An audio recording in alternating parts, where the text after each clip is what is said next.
Hello, and welcome to the Family Justice Report. I'm Dale Harapat. Well, you're probably getting ready for court right now, or you know somebody that is.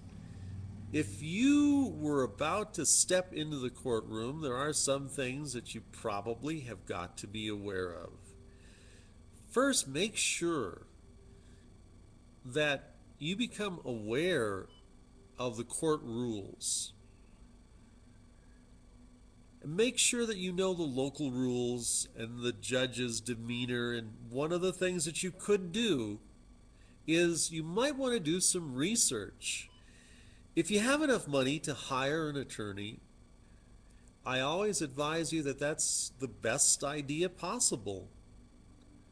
But make sure that this attorney has some kind of winning record, just like baseball or like basketball. You want to play on the winning team. If you go down to the courthouse, which sort of is a little bit of a problem these days because the courthouses have changed so much, they're going to look at every cavity that you have, making sure that you don't have any weapons, but primarily no recording devices. That's also something that they don't want to have. A video, you don't want to have a video camera or a microphone because they know how easy it is to post things on YouTube and to show people just how corrupt the judge that you are about to face might just be. They don't want people to see, they want the parent to look like they're the crazy person. How many times have you been to court and you have told people about what actually happened and they say, "Oh no, you can't be, there's no possible way that the judge could miss all of that and make such a bad decision." Well, it happens every day in all the courtrooms of the United States.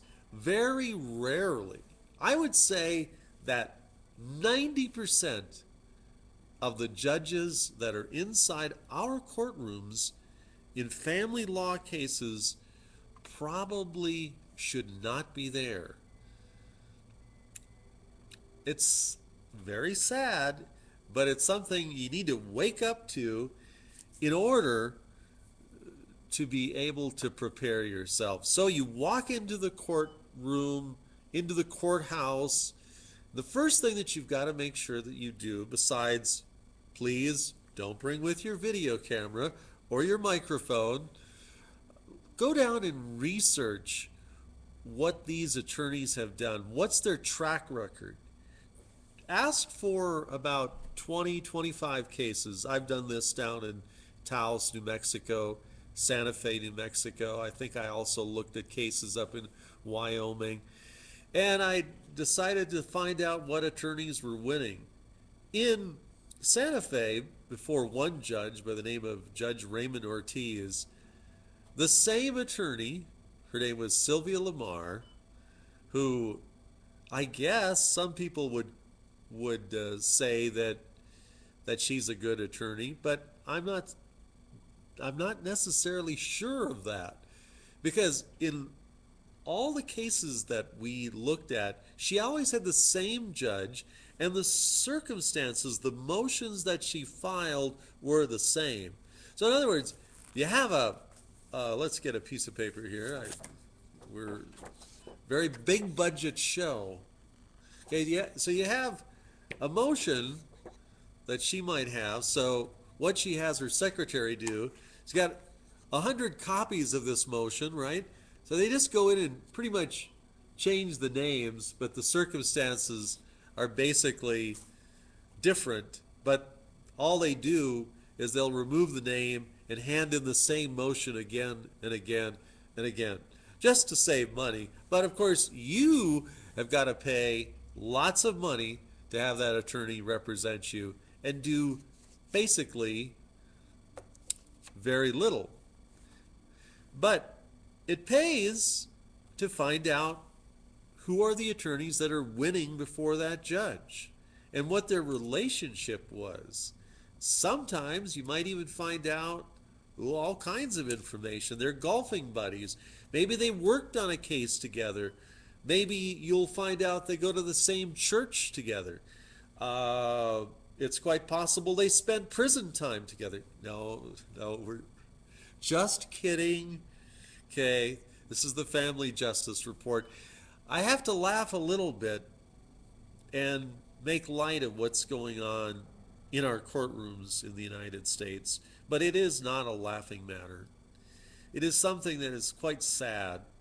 One of the tips that I wanted to give you today was to try, if now this is if you or me, I would log and try to monitor and write down and record everything that happens in the case.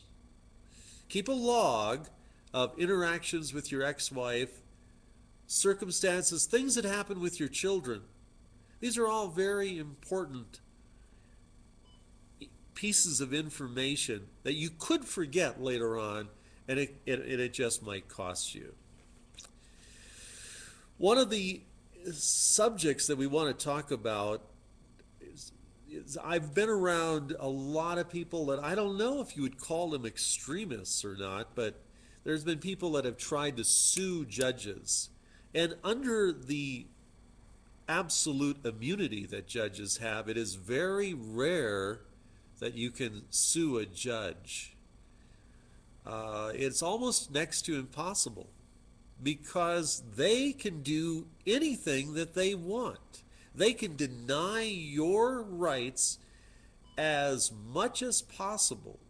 The only thing that they might not be able to do is to charge you criminally in a domestic case.